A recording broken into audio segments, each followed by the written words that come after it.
आइए सभी अपनी बने स्थिति को एक बार एकाग्रित करेंगे।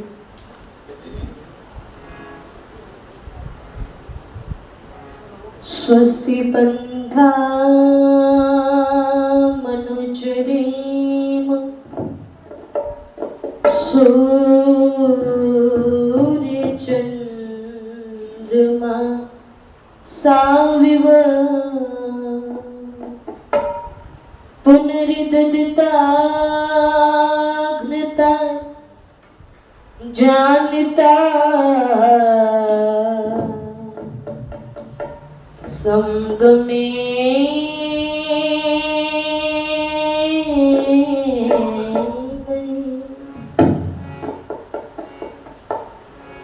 के यश्क आखिर यश्क है शबनम नहीं है और दर्द आखिर दर्द है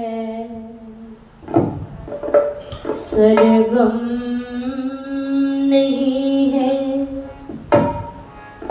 उम्र के इस त्योहार में है रोना मना, क्योंकि ये जिंदगी है जिंदगी, ये मातम नहीं है। सकल संसार के सृष्टा अखिल सुख पुंज परमेश्वर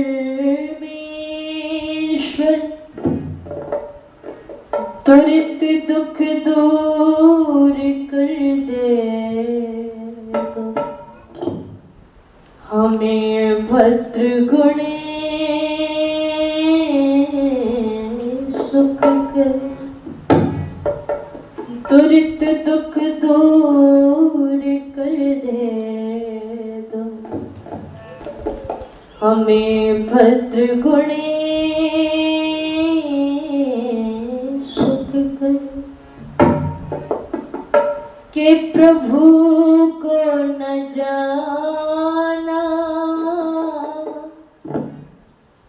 तो कुछ भी न जाना,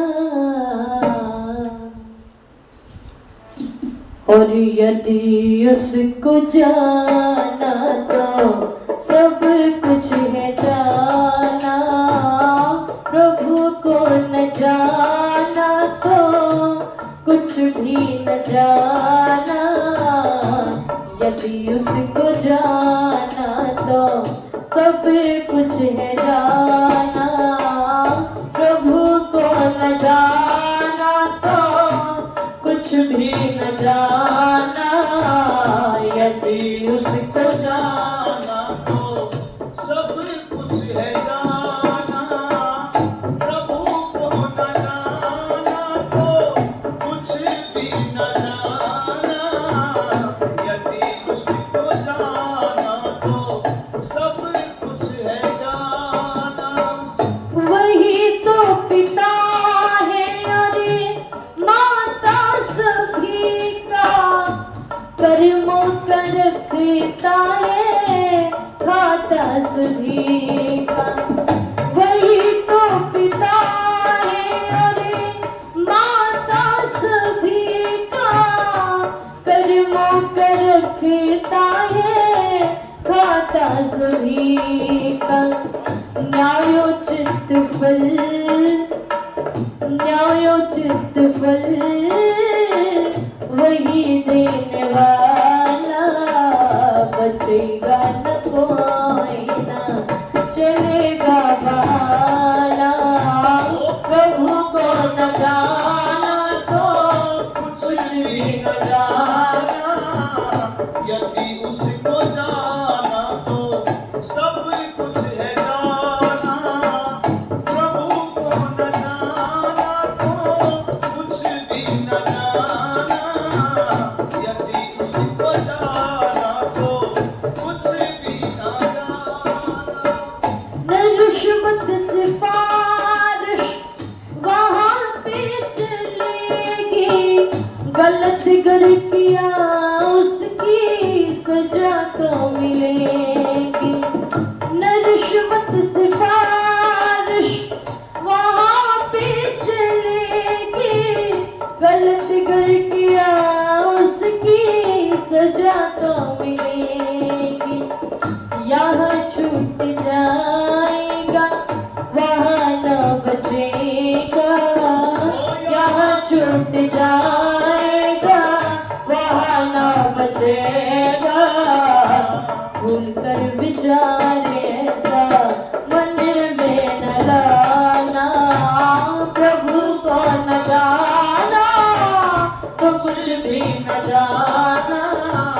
यदि उसको जाना तो सब कुछ है जाना, प्रभु को न जाना तो कुछ भी न जाना। यदि उसको जाना तो सब कुछ है जाना। जो कहते खुदा तो हमें माफ करता, ऐसा समझ कर खुला पाप करता। जो कहते खुदा तो हमें माफ करता, ऐसा समझ कर खुला पाप करता। और सुन लो, वो अच्छा खुदा ना जो करता है ऐसा, वो अच्छा खुदा ना जो करता है ऐसा।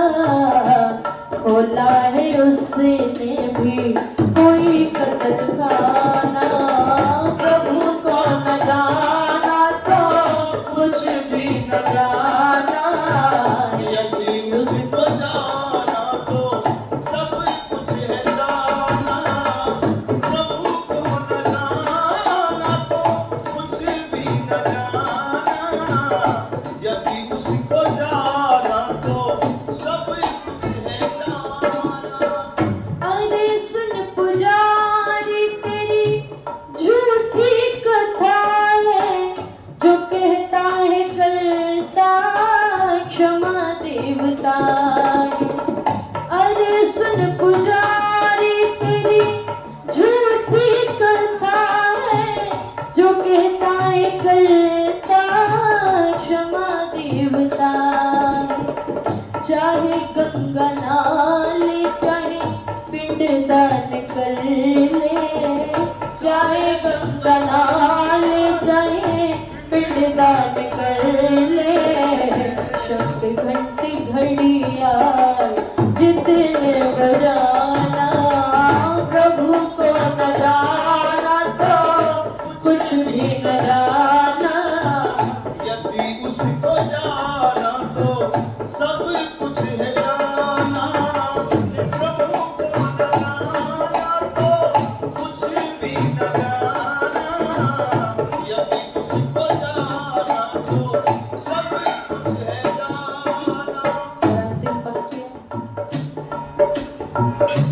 ईश्वर पे विश्वास कर ले ओ प्राणी, राम निवास होना फिर कोई हानि। ईश्वर पे विश्वास कर ले ओ प्राणी, राम निवास होना फिर कोई हानि। सुकर्मों की जितनी, सुकर्मों की जितनी करेगा कमाई, जीवन सफल हो ऐसा ऋषियों ने माना। प्रभु को न जाना तो कुछ भी न जाना, यदि उसको जाना तो सब कुछ है जाना। प्रभु को न जाना तो कुछ भी न जाना, उसको जाना तो सब कुछ है जाना। उसको जाना तो सब कुछ है जाना। सब कुछ है जाना।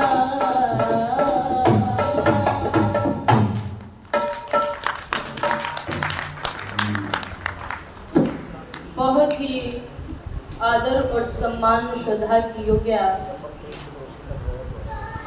बड़ी ही सरलता और सौम्यता की प्रतिमूर्ति, जिनके ब्रह्मत्व में रह करके बहुत सुंदर यज्ञ का अनुष्ठान हम सबने मिलकर के किया।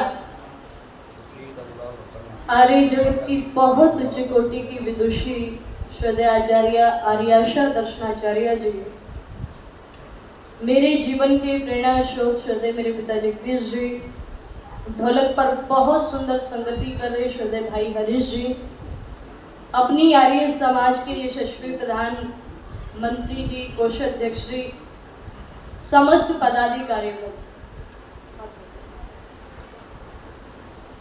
सम्मुख उपस्थित सभी धर्मनिष्ठ सज्जनों, पूजा और वंदना के योग्य पवित्र मातृशक्ति, आइए अपने समय के अंतर्गत रहते हुए कुछ विचार आप लोगों के साथ में मैं साझा करने का प्रयास कर रही हूँ, इसी आशा और विश्वास के साथ में कि आप लोग बड़े ध्यान से और श्रद्धा से सुनेंगे, जो कि आप लोग सुनते हैं।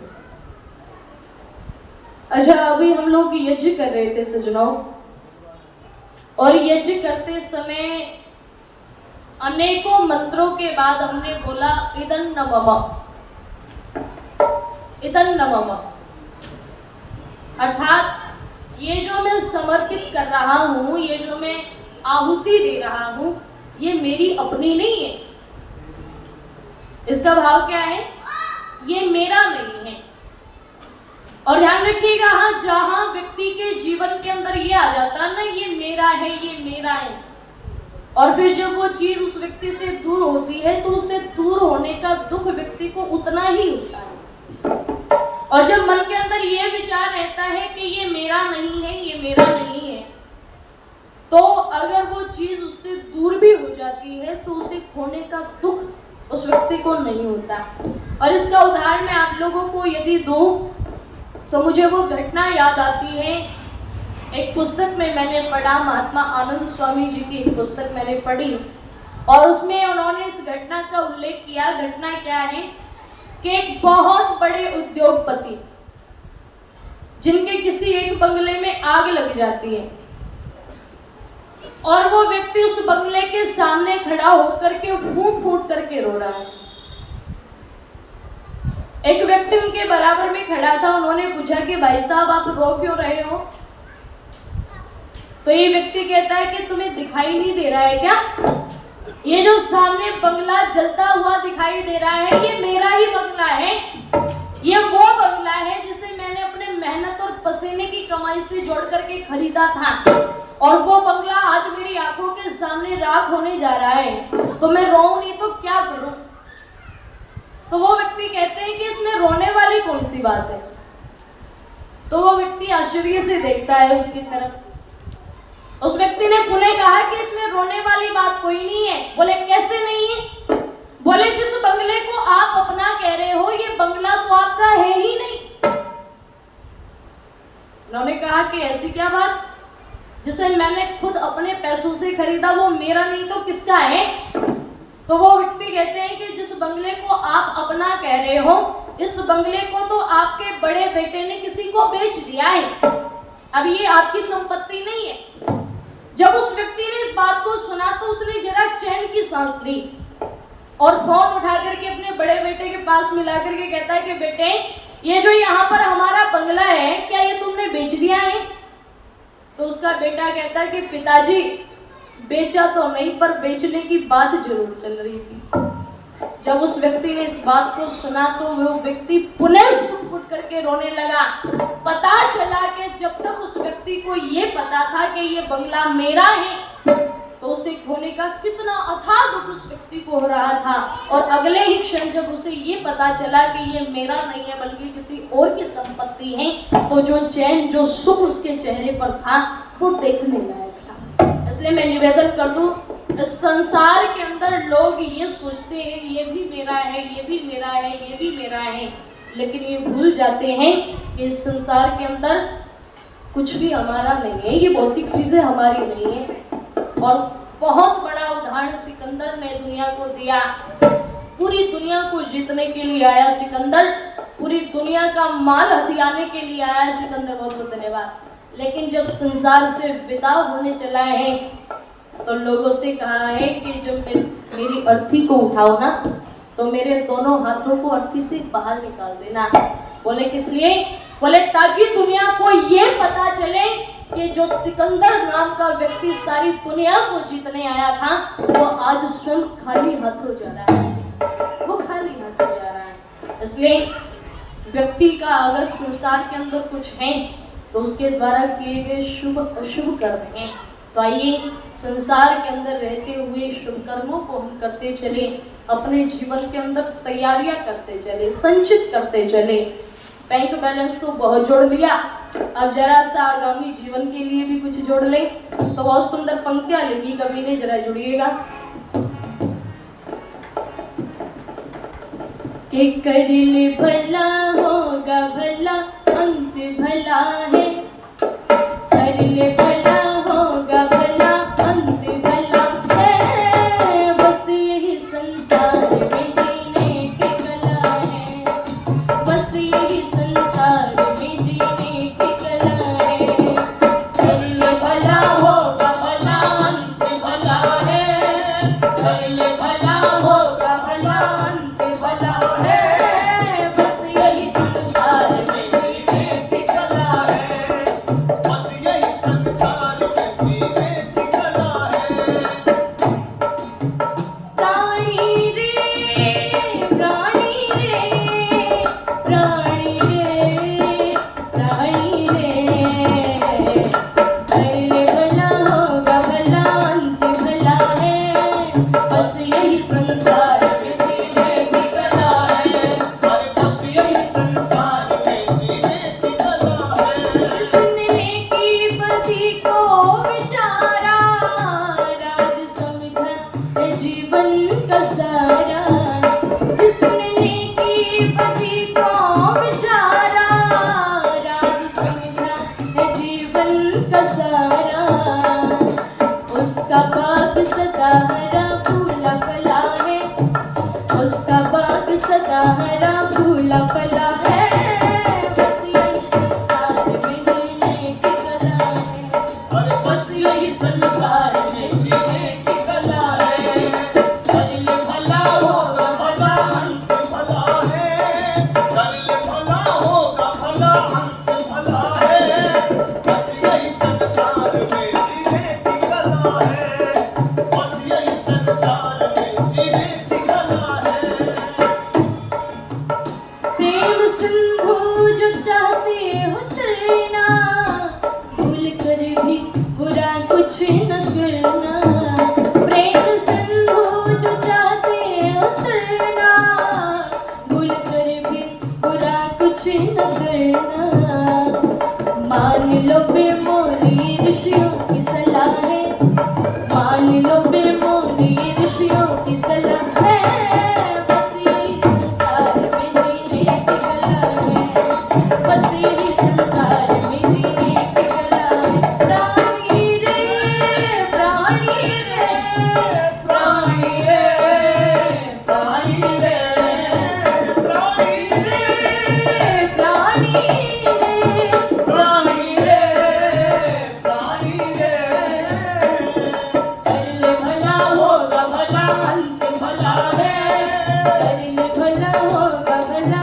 अंत भला है, बस यही संसार में जीने की कला है, बस यही संसार में जीने की कला है, बस यही संसार में जीने की कला है, बस यही संसार में जीने की कला है, बस यही संसार में जीने की कला है।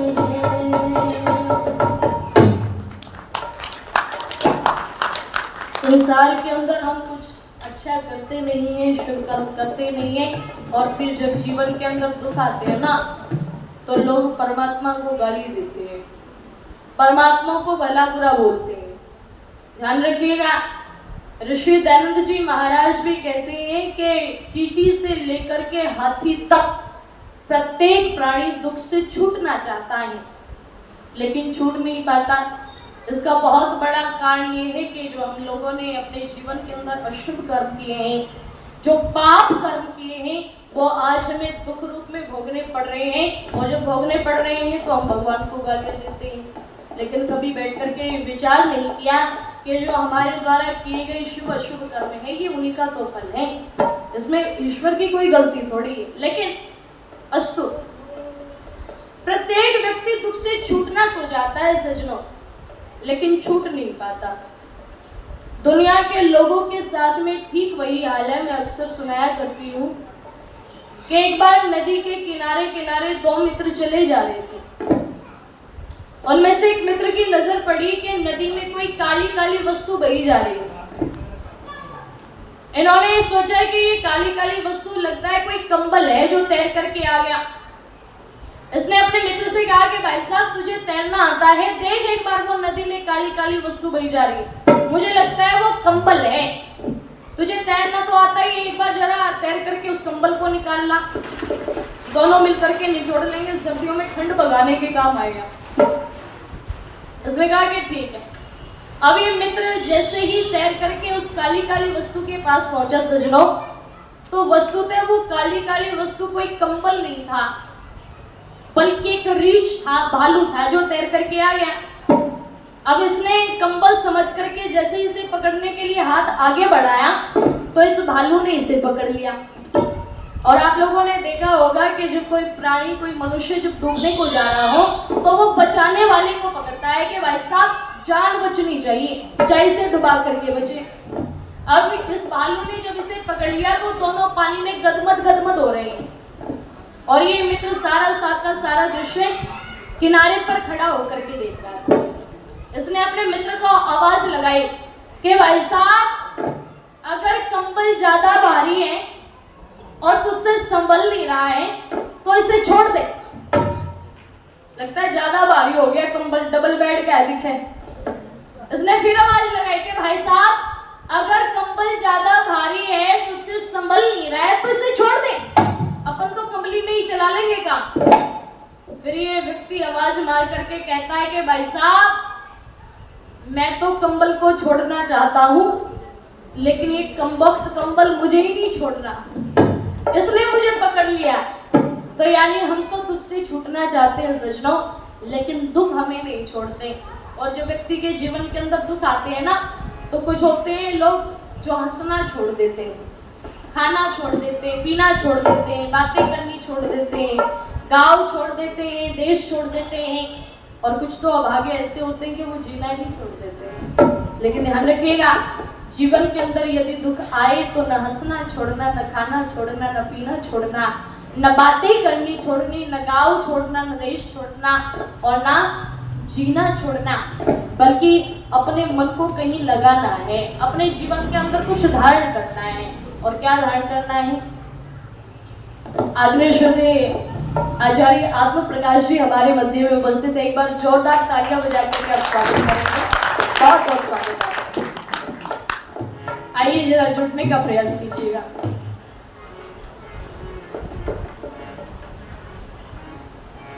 के लगा दो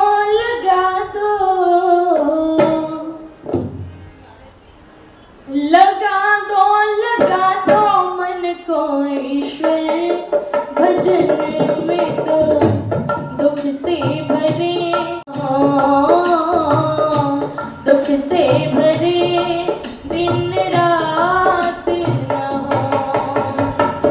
लगा दो मन को ईश्वर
से जो छुड़ा ले अपना दामन, दुष्कर्मों से जो छुड़ा ले अपना दामन, मिटा दो मिटा दो मिटा दो मिटा दो दाग दिल पर लग रहे जो, रुसवा फिर जज्बात ना हो, रुसवा फिर जज्बात ना हो। लगा दो मन को ईश्वर भजन में तो दुख से भरे दिन रात न हो, दुख से भरे दिन रात न हो। कौन है यहाँ जिसने पाप न किया हो, आकलन कर लेना अपना अपना। कौन है यहाँ जिसने पाप न किया हो, वक्त आने पर पश्चाताप न किया हो, वक्त आने पर पश्चाताप न किया हो। चला दो चला दो चला दो चला दो वेद पथ पर स्वयं को, चला दो वेद पथ पर स्वयं को, तो क्यों जे ख्यालात न हो, क्यों जे ख्यालात न हो। लगा दो मन को ईश्वर भजन में तो, दुख से भरे दिन रात न हो, दुख से भरे दिन रात न हो। छलक रहा अमृत का गागर, छलक रहा अमृत का गागर, प्यासा नली एक बूंद होठों पर, प्यासा नली एक बूंद होठों पर। बुझा दो बुझा दो बुझा दो बुझा दो ईर्ष्या की अगन को, तो क्यों प्राप्त अनुपम सौगात न हो, क्यों प्राप्त अनुपम सौगात न हो। लगा दो मन को ईश्वर भजन में तो दुख से भरे दिन रात न हो, दुख से भरे दिन रात न हो। और सुन लो जरा, सचेत करके लिखा है कवि ने,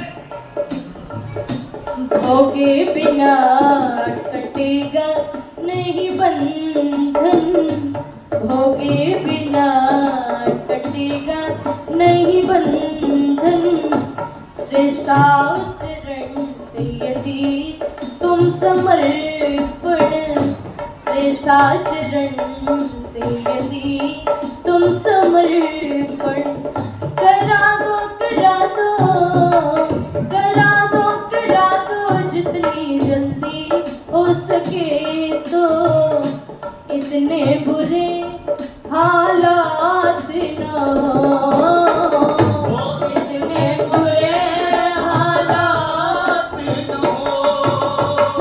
लगा दो मन को ईश्वर भजन में तो दुख से भरे दिन रात न हो, दुख से भरे दिन रात न हो। और अंतिम पंक्तियां सुनिएगा जरा। जाने अनजाने पनोए मत भोले, जाने अनजाने पनोए मत भोले, जला देंगे तन अग्नि के शोले, जला देंगे तन अग्नि के शोले। बहा दो बहा दो बहा दो बहा दो गंगा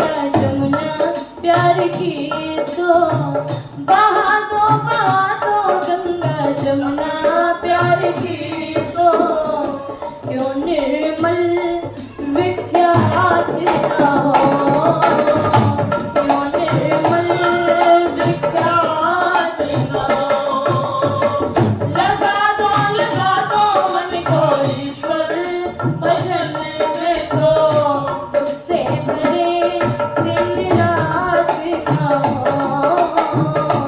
उससे भरे दिन रात ना हो, उससे भरे दिन रात ना हो, उससे भरे दिन रात ना हो, उससे भरे दिन रात ना हो।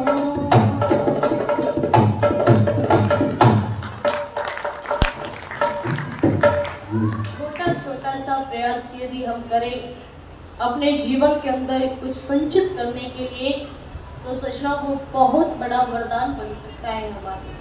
और मैंने कल भी निवेदन किया था, आज भी निवेदन कर दूं, किसी के द्वारा किया गया छोटा सा सहयोग किसी के लिए वरदान बन जाता है।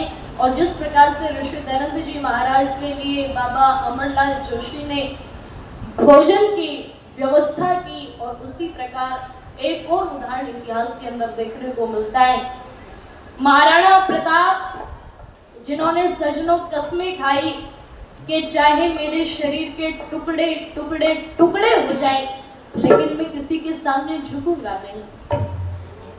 शक्ति सिंह के दामाद ने कूट भाषा में एक पत्र लिखा कि सारा राजपुताना झुका, आशा की किरण तू ही तो है, अगर तू झुक गया तो हिंदू देवियों के अस्तित्व की रक्षा कौन करेगा, कौन बचाएगा उन्हें। तब महाराणा प्रताप ने कस्में खाई थी कि चाहे मेरे शरीर के टुकड़े टुकड़े हो जाएं, पर मैं झुकूंगा नहीं। पर एक रोज न जाने क्या सोच करके महाराणा प्रताप टूट गए सजनों। कभी कभी टूट जाता है व्यक्ति, बस हताश होकर के, निराश होकर के अरावली पर्वत को छोड़ करके कहीं जाने की तैयारी कर रहे थे। सेठ बामाशाह को पता लगा तो वो भी अपने घोड़े पर चढ़े और अरावली की उन चोटियों की तरफ पहुंचे, और दूर से देखा कि एक व्यक्ति जंगी लिबास में चेतक पर सवार होकर के कहीं जा रहा है। सेठ बामाशाह ने आवाज लगाई कि अरे ओ चेतक के सवार, जरा ठहर जा। अरे ओ चेतक के सवार, जरा ठहर जा। जैसे ही महाराणा प्रताप के कानों में ये आवाज पड़ी, एकदम से रुक गए और अपने घोड़े से उतर करके जब मुड़ करके देखा और विचार किया कि कौन सी ऐसी आवाज है जो कानों में अमृत सा घोल गई है।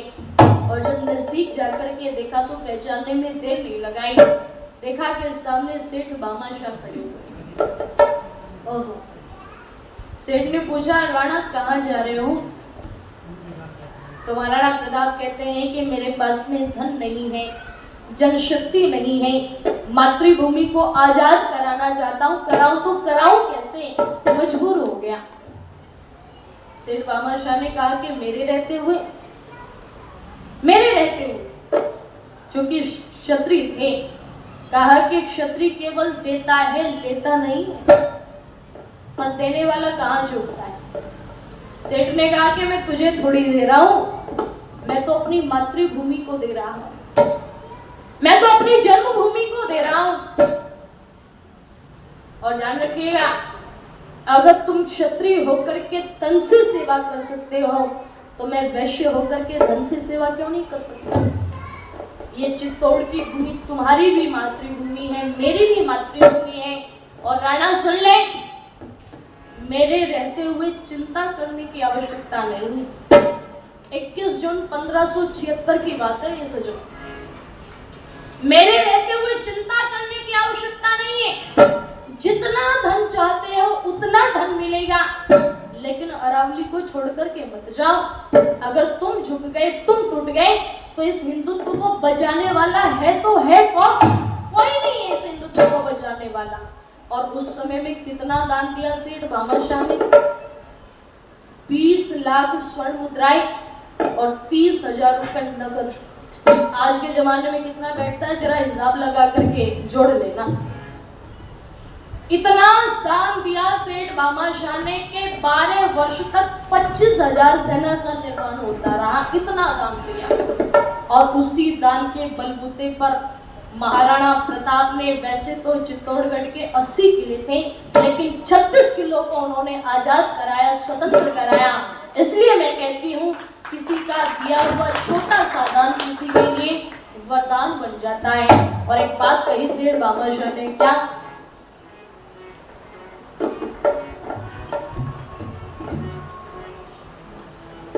कि मत घबराना महाराणा खजाना मेरा भरा हुआ, मत घबराना महाराणा खजाना मेरा भरा हुआ, मत घबराना महाराणा खजाना मेरा भरा हुआ, ओ मेरा भरा हुआ खजाना मेरा भरा हुआ, मत घबराना महाराणा खजाना मेरा भरा हुआ, मत घबराना महाराणा खजाना मेरा भरा हुआ।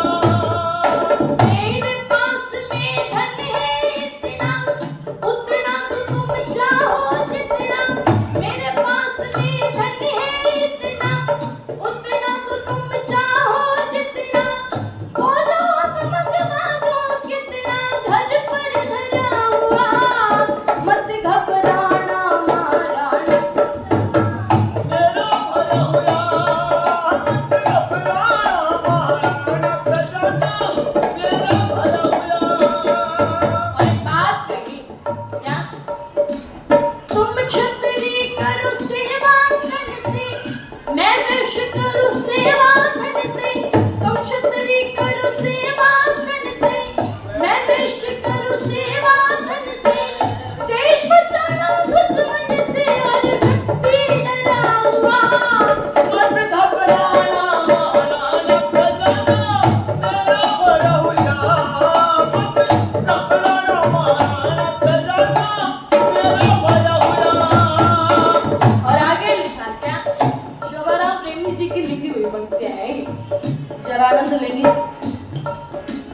प्रेमी सत्य सम्मान नहीं है, देश धर्म का ध्यान नहीं है, प्रेमी सत्य सम्मान नहीं है, देश धर्म का ध्यान नहीं है, जिंदा वो इंसान नहीं, जिंदा वो इंसान नहीं, सच समझो मरा हुआ, मत घबराना महाराणा खजाना मेरा भरा हुआ, मत घबराना महाराणा खजाना मेरा भरा हुआ, ओ मेरा भरा हुआ खजाना मेरा भरा हुआ, मत घबराना महाराणा खजाना मेरा भरा हुआ, मत घबराना महाराणा खजाना मेरा भरा हुआ, मत घबराना महाराणा खजाना मेरा भरा हुआ।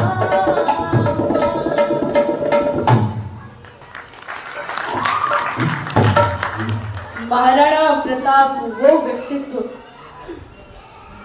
जो अपने सर को कटाने के लिए तो तैयार है, लेकिन किसी के सामने झुकाने के लिए तैयार है। आया था मानसिंह समझाने के लिए कि राणा एक बार जाकर के अकबर के दरबार में गर्दन झुका दे, तुझे कुछ कहना नहीं है मुझसे, बस एक बार जाकर के यूं कर दे, बस यूं। महाराणा प्रताप ने कहा कि इससे क्या होगा?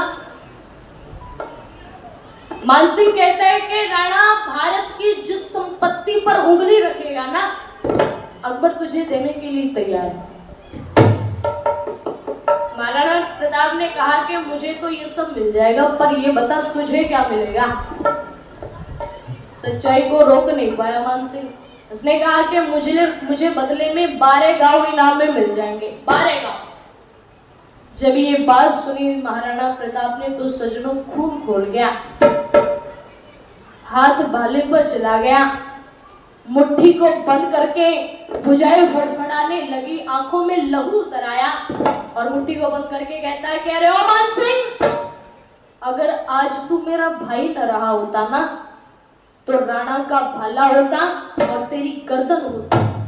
शुक्र मना के तू मेरा भाई है, और कुत्ता बन करके आया है, उसका दूध बन करके आया है अकबर का। तूने जाना क्या है राणा के बारे में? तुमने कुछ नहीं जाना है राणा के बारे में।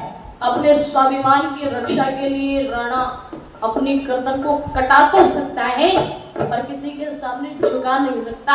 और कहते ना अपने फूफा से जा करके, फूफा क्यों कहा? अपनी बुआ का डोला दे रखा था जोधाबाई का। कह देना अपने फूफा से जा करके, आएगा राणा, लेकिन सर को झुकाने के लिए नहीं, सर को काटने के लिए आएगा। और मेरा एक संदेश सुनता जा जरा, मेरा एक संदेश सुनता जा। इन राजपूतों में पैदा होकर के, राजवंश में पैदा होकर के तुझे इतनी अक्ल नहीं है।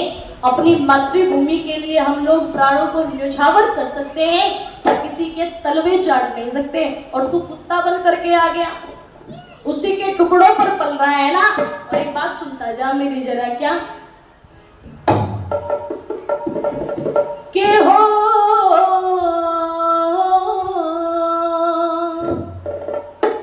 ऐसे अनुचित शब्द मान सिंह कहना ठीक नहीं है।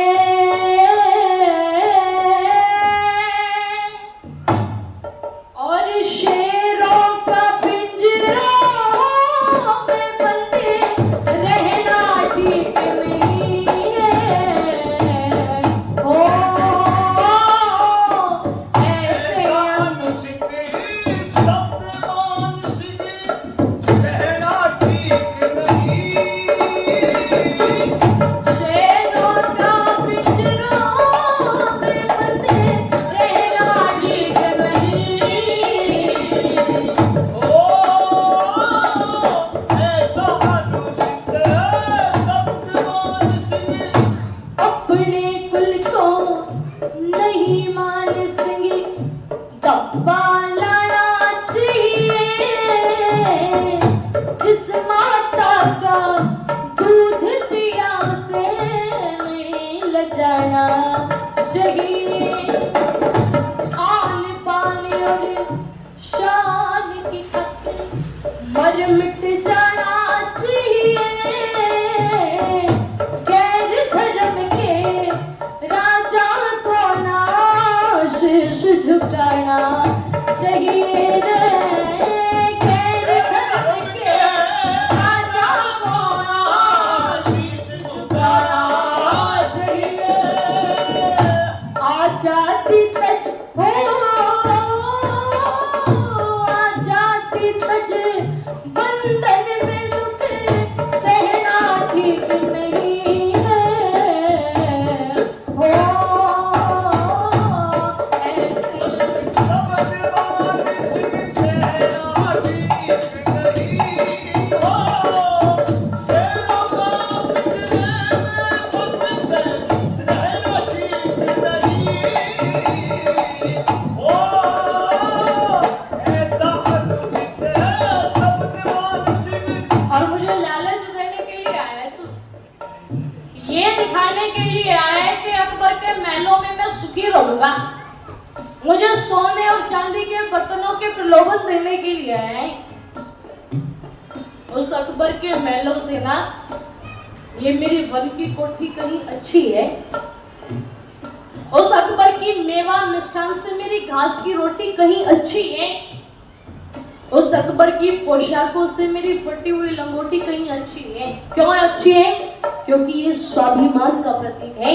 तुम्हारी तरह तलवे चाटने का काम नहीं करूंगा मैं।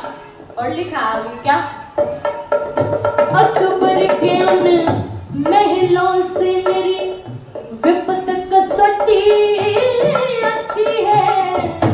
अकबर की उस मेवा से मेरी घास की रोटी अच्छी है। अकबर के उन पोशाकों से या फटी लंगोटी अच्छी है। अकबर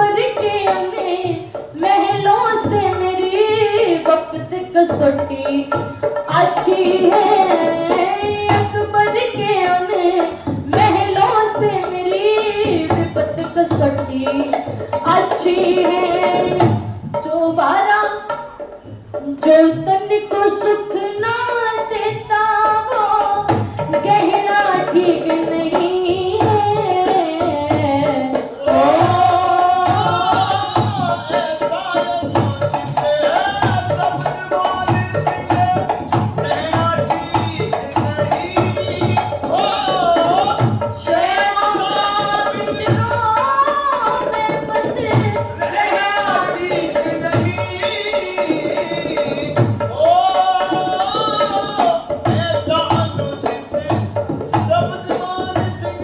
और जरा मैं अपने बारे में बता दूं तुझे, ये जीवन मुझे किस लिए मिला है, किस दिशा में मुझे अपने जीवन को लगाना है। सुन ले एक बात।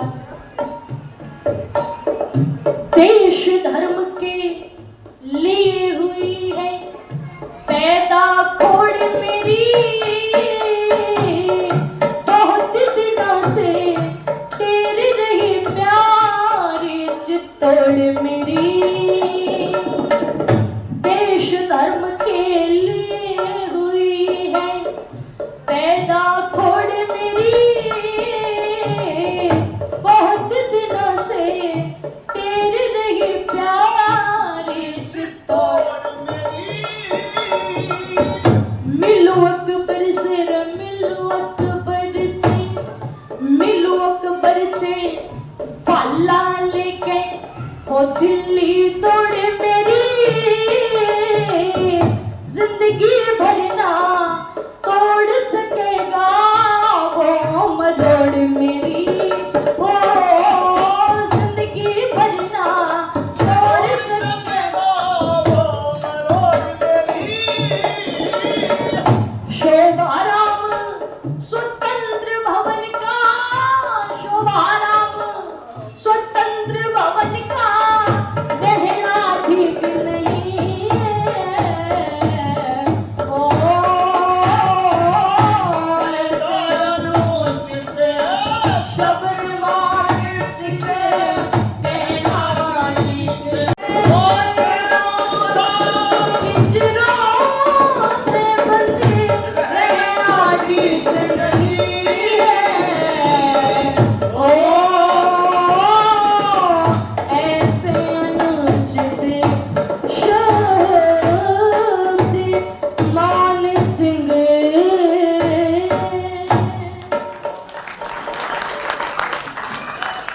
एक बार विचार करके देखो, जिसने अपना सर्वस्व जीवन अपने स्वाभिमान की रक्षा के लिए, अपनी मातृभूमि को आजाद कराने के लिए महाराणा प्रताप ने दर बदर की ठोकरें खाना स्वीकार किया, लेकिन किसी के सामने झुकना स्वीकार नहीं किया। अगर चाहते तो सोने और चांदी के बर्तनों में भोजन कर सकते थे, अगर चाहते तो मखमली गद्दों पर सो सकते थे, अगर चाहते तो बहुत बड़ी संपत्ति के मालिक बन सकते थे, लेकिन स्वाभिमान को जो अपने माथे पर लेकर के चलता है, उनके नाम तो अमर हो जाते हैं सज्जनों दुनिया के अंदर। और ध्यान रखिएगा, रानी तो बहुत हुई इस देश के अंदर। क्या कहा मैंने? रानी तो बहुत हुई इस देश के अंदर, पर वो तो महाराणा था, वो तो महाराणा था। अंतिम समय तक मातृभूमि के लिए संघर्ष करता रहा, मरता रहा, लड़ता रहा, लेकिन फिर भी मुख से आह तक ना निकली, उफ तक ना निकली। और एक उर्दू के शायर ने लिखा, सज्जनों, महाराणा प्रताप जो जीवन के अंतिम क्षणों तक बस जुबान पर एक ही बात थी, मेरी चित्तौड़ भूमि, मेरी चित्तौड़ भूमि, मेरी चित्तौड़ भूमि। क्या बात, वाह! एक बार जोरदार तालियां बजाओ। मेरी चित्तौड़ भूमि। उर्दू के शायर ने लिखा कि कितना इब्र खेल है मंजिल जमाने के लिए, कि कितना इब्र खेल है मंजिल जमाने के लिए, मौत मीठी नींद आई है सुलाने के लिए, जान लबों पर है सबको कफन का फिक्र है, कि जान लबों पर है सबको कफन का फिक्र है, पर मरने वाले को अब भी अपने वतन का फिक्र है, अपने वतन का फिक्र है। तो आइए उनके जीवन से हम प्रेरणा लेने का प्रयास करें, अपने जीवन को स्वाभिमान की तरफ अग्रसर करें, अपने जीवन को दान में बनाने का हम प्रयास करें, दान देने की प्रवृत्ति अपने जीवन के अंदर हम धारण करें। आप सबने बड़े ध्यान से दक्षित होकर के मुझे सुना है। आप सभी का सामूहिक रूप से बहुत बहुत धन्यवाद। जिन्होंने भी राशि देकर के मुझे प्रोत्साहित किया है, सभी का बहुत बहुत धन्यवाद।